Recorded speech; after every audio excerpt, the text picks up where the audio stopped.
We are incredibly fortunate this year that we were able to convince the Open Cascade team to come and join us in the hardware. As you know, Open Cascade is the foundation of a lot of the tools that we've been talking about today, how we interact with each other and exchange our models in many ways. And so, without further ado, we get to hear some of the details behind what Open Cascade is doing these days from okay. Alexander Maulichev. No, I got it really bad. I'm so sorry about this. Okay.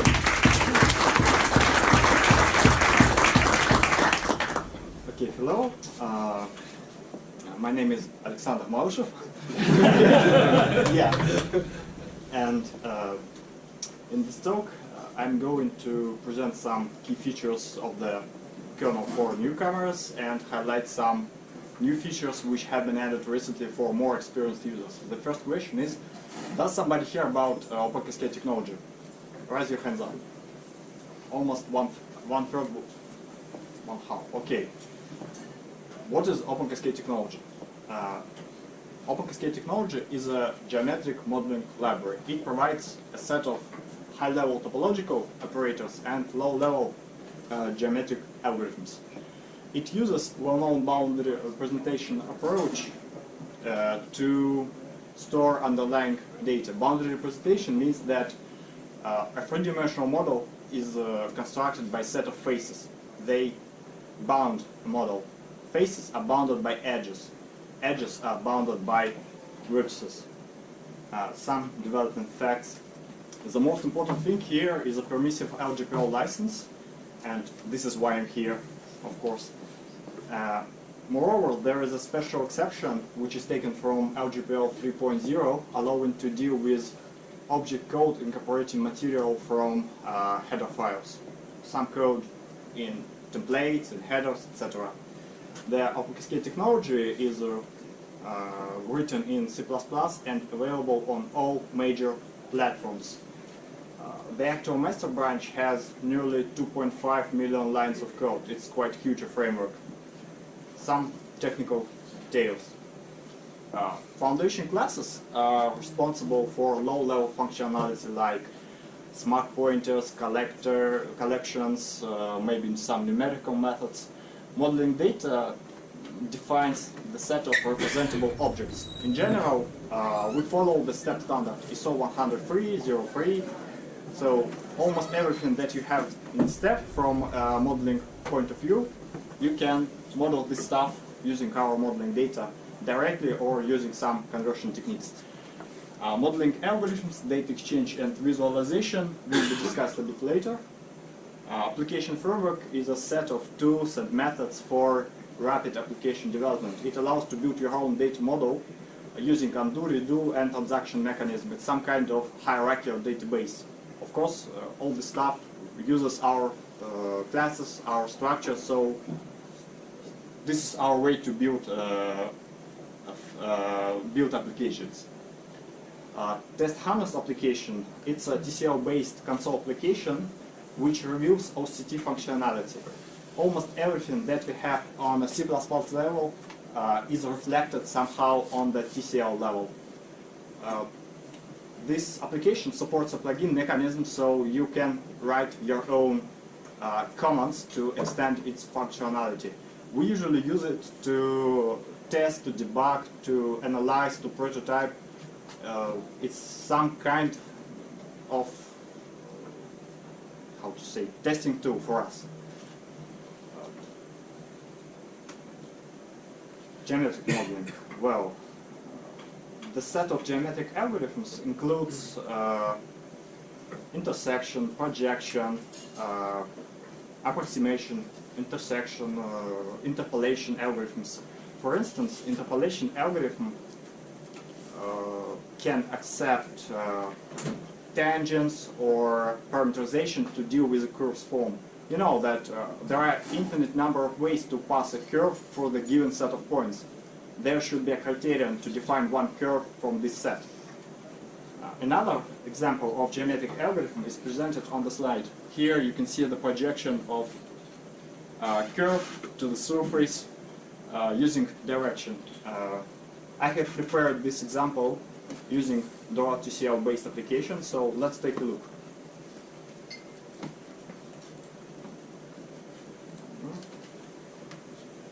Sorry.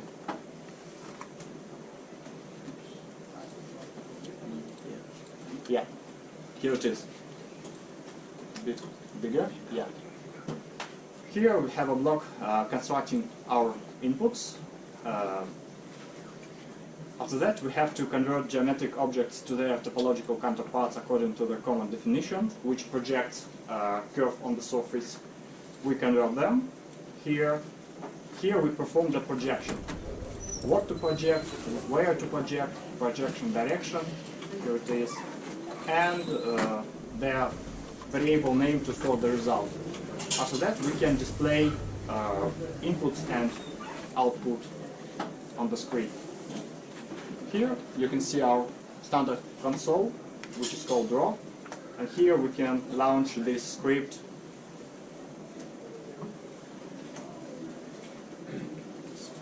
And here is the result.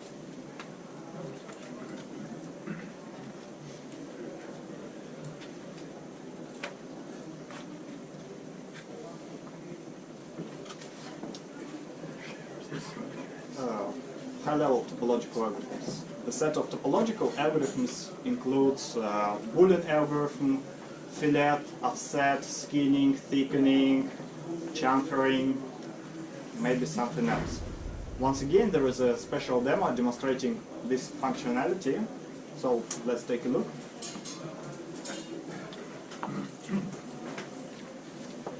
This time we are going to load model from the hard disk drive, and other argument will be constructed manually. It will be just a truncated cylinder. After that, we will perform common operation Boolean, display inputs, clear scene, and display the result. So, okay.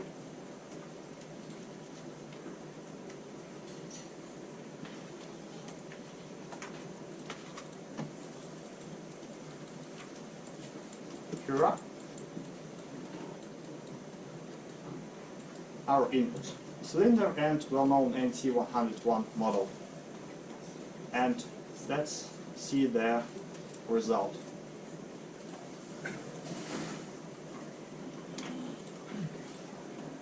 Here it is. It's a result of common.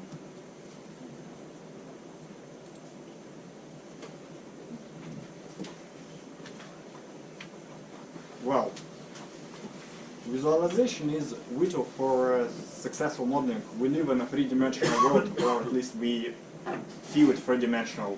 Visual feedback gives understanding of what is going on with your paths, assemblies. It is helpful to debug problems of VRAP data. Our visualization engine is capable of displaying three-dimensional models, dimensions, relations, and other kinds of engineering data. It uses state-of-the-art accelerating techniques like bounding volume hierarchy to achieve high interactivity and frame rate on huge models. You know that there are two major paradigms in visualization: rasterization and ray tracing. The Open CASCADE technology supports both of them. Usually ray tracing is used to produce photorealistic images. In our previous demo, we have seen rasterization pipeline. Now it's time to get some understanding about ray tracing.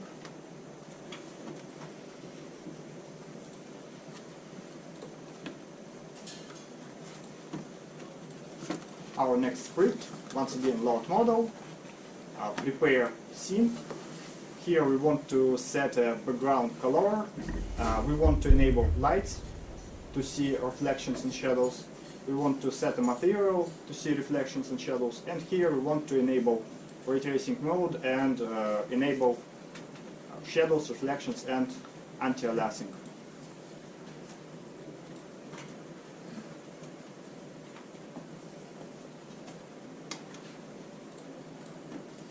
Here it is.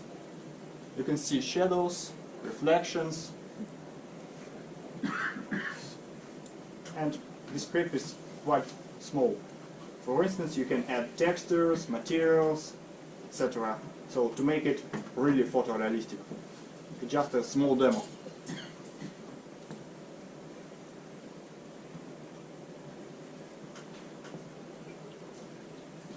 Data exchange. Well, data exchange is crucial to supporting a third-party software. Ask yourself, how many CAD software do you use every day? Personally, I keep open 3 or 4 programs. In my opinion, it's almost impossible to imagine a software that does the entire job. So we have to data exchange with our softwares. Our step and IGES translators are able to deal not only with parts and assemblies, but they can deal with metadata such as colors, layers, names. Popular mesh formats like STL are also supported.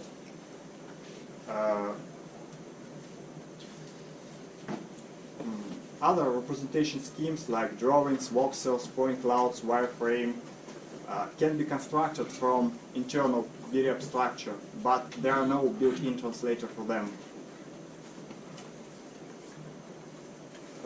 Once again, there is a dedicated demo demonstrating how we can create a model, colorize faces, and save it on a disk and check it in some other software.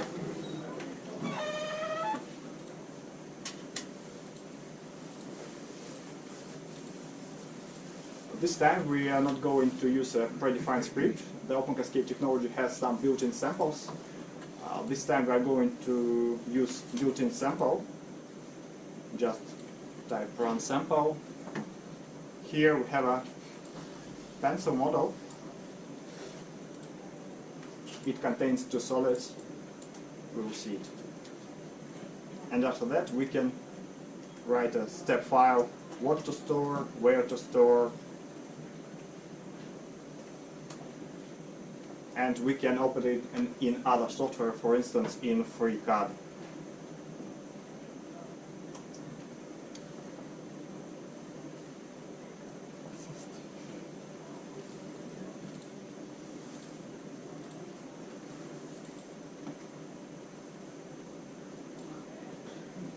That's it.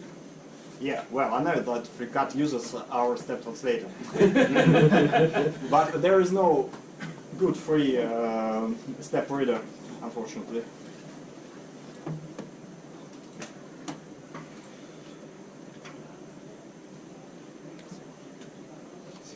Well, there are some nice features which have been added in the recent, in the latest releases, and I would like to attract your attention to them.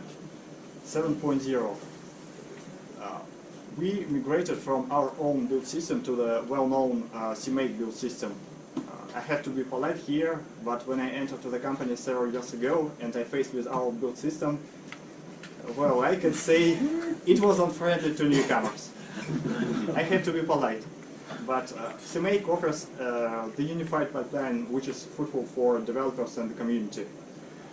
Our step translator was extended by application protocol 242, which deals with the product and manufacturing information, so you can write and read this kind of data.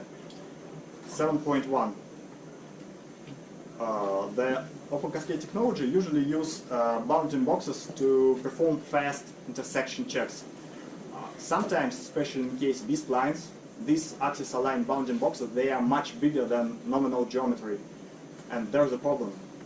For instance, when we can compute bounding box once and cache it, it's much more interesting to build optimal bounding box than build an ordinary bounding box. Unfortunately, we sacrifice performance for that, of course. Calculation of optimal bounding box requires more efforts. IS manipulator class suits for interactive transformation of objects on the scene. Once again, there is a dedicated demo for that. Let's take a look. Once again, we load model, we display it, and we create a manipulator and attach it to the model. That's all.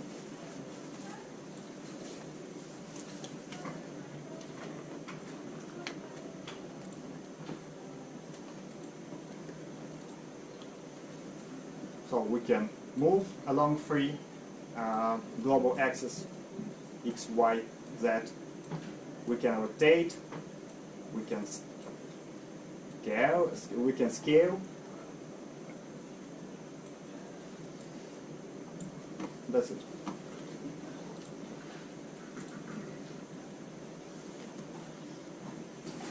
Uh, 7.2. The compiled header support significantly improves compilation speed. On my desktop, it reduces compilation from 15 minutes to 10 minutes. I think it is worth to enable it when you don't want to modify OCCT3. It's fruitful for community, I think. Partition operator is a special kind of the Boolean algorithm which adds all splits of the first argument to the result, but it doesn't include anything from the second argument to the result. It's hard to explain it, so let's take a look. Here, once again, the same model, and we want to slice it using set of parallel faces. After that, the block related to partition operator construction, displaying inputs and result. So let's take a look.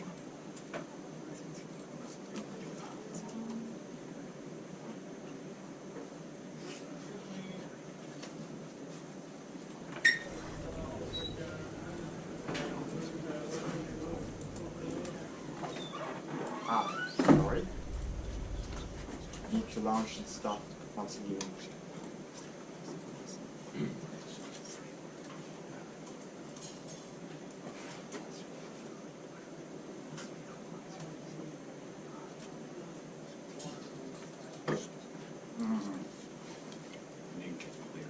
Yeah, I need to clear my prior stuff.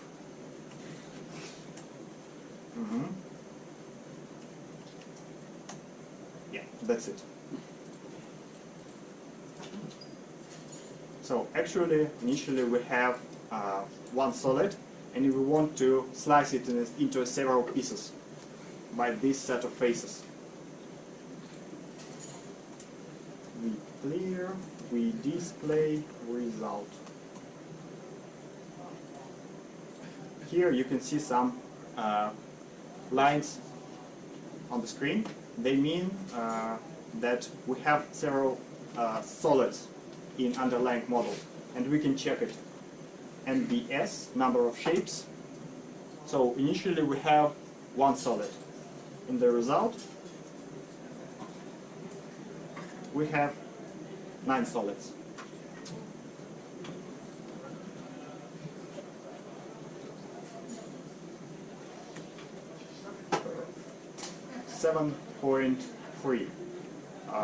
Special algorithm for feature removal was added. This algorithm can remove features like gaps, holes, protrusions, fillets, chamfers.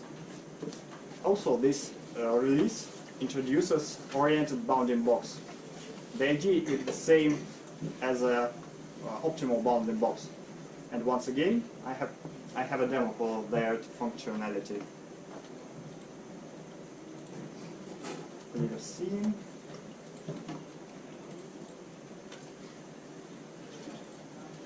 Here we have a model. It is axis aligned, so we want to rotate it along that axis to 45 degrees to make it axis aligned bounding box bigger. And after that, we can construct axis aligned bounding box and oriented bounding box.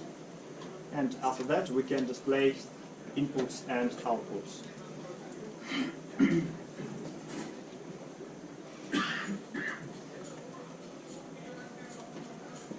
Yeah.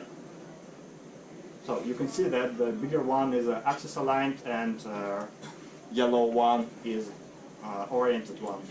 It's not absolutely optimal because it uses triangulation to build it, so it depends on triangulation quality. But it's much better in this case.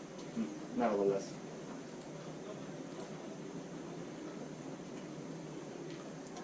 And our latest, our actual release, 7.4, we added 2 new mesh formats, GLTF and OPCH. Well, actually, the Open Cascade technology supports 4 mesh formats: STL, VRML, GLTF, and OPCH. Well, this set is not big, but it reduces the number of third-party components in your software. You know, this annoying set of third-party components in your software, it can be extremely huge. And we have finished meshing overhaul. Now our meshing algorithm, direct mesh incremental mesh class, produces much more reliable and robust result. There you can see some useful links on the slide. They contain instructions on how to compile, download, and run the software. There is a dedicated forum to ask questions as well. If it is what you are interested in, if it is what you are looking for, then give it a try. Well, it's questions time.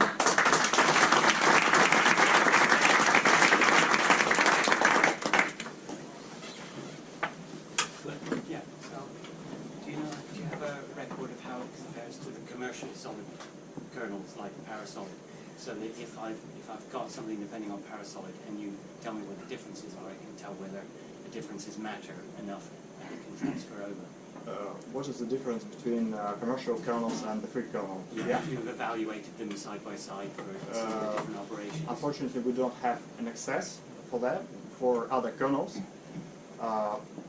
The only thing we can say here that our step and IGES translators, I can say that they should be better, because we are interested in step and IGES formats, because this is our way to communicate with other software. Parasolid, ACES, and other kernels, they have their internal formats, and they do not want to go outside of them.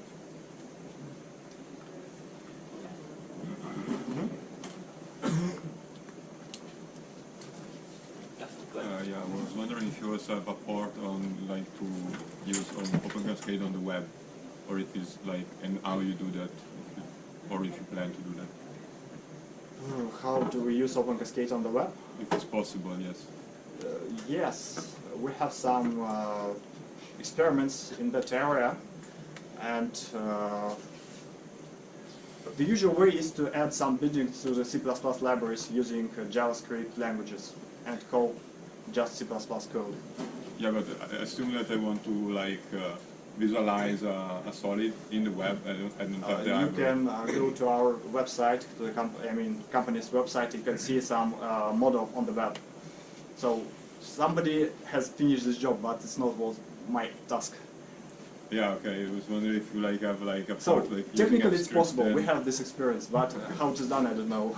Okay. Okay. So it's possible. Yeah. Okay. Because somebody has finished this job, you can go to our website, you can see that three-dimensional model is displayed on the screen. Okay. Can you explain the difference between Open Cascade and Open Cascade Community Edition? Yeah. What's the difference between Open Cascade and Open Cascade Community Edition? Open Cascade Community Edition is a fork of Open Cascade. Several people started it around 2010, and they were not satisfied with our development progress. Since this time we came more open to the community, so Open Cascade Community Edition still uses Open Cascade 6.9.1, but our actual version is 7.4, so almost all users switch to the Open Cascade official releases, let it be. But it's the same license, right? Yeah, LGPL.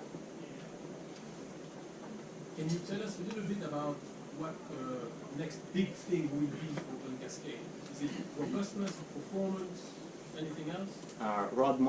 The question is roadmap for the future, yeah? Well, here we are going to improve our visualization engine significantly. Actually, we have finished physically based rendering and materials redesign. From a algorithms and modeling point of view, there is no such a fixed roadmap for that stuff. Is the Open Cascade stuff mainly driven by the company itself or also external contributors? Do we have external contributors? Yeah. Yeah. Yes, we have. Formally, we have nearly 100, but active, it's something between 10 and 20.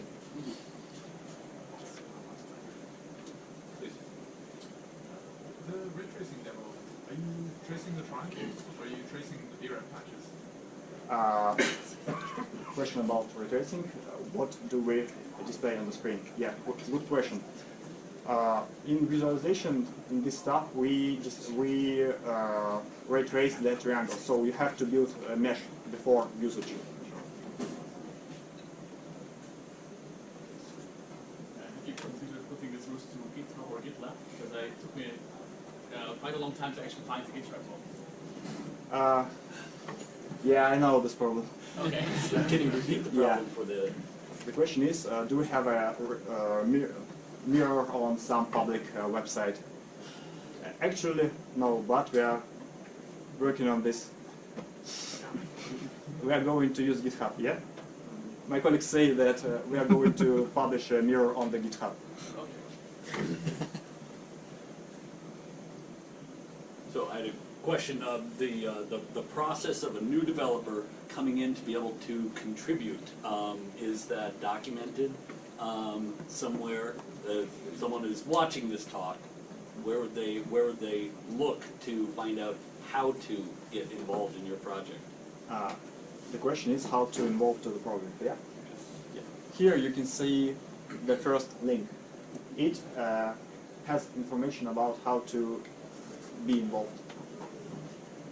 Does everyone still have to fax something to France? Unfortunately, yes.